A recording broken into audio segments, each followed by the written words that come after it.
sa gate naman natin, gumamit lang tayo ng mga steel tubulars.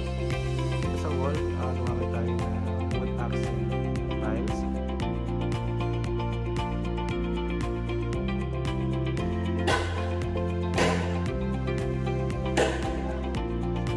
Naka-garden area. PVC panels din dyan. Medyo darker lang yung shade niya.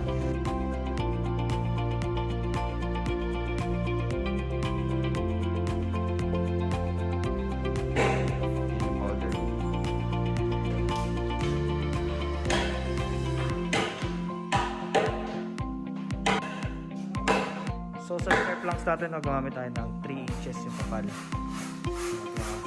So yan yung tsura niya.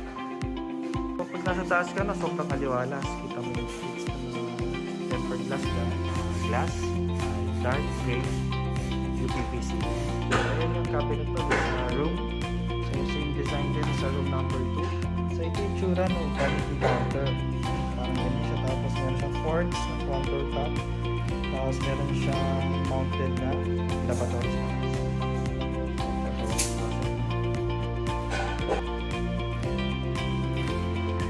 So yan na, ito yung sa harapan ng ating master's bedroom. It's a chair and everything.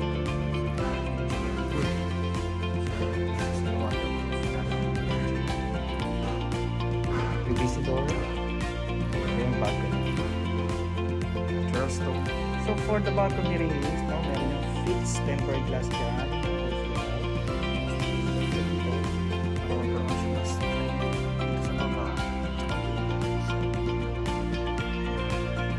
So dito located yung naka-bathtub yan.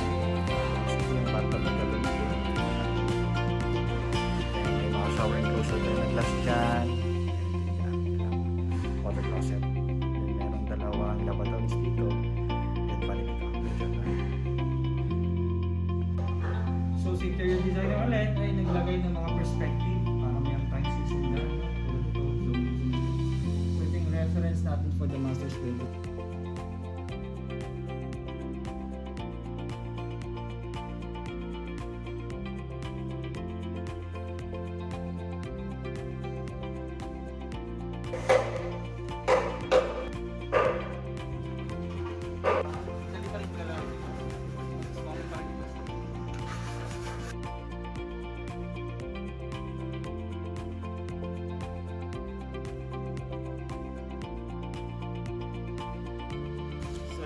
Natin sa ating Parañaque project. Sana nagustuhan nyo.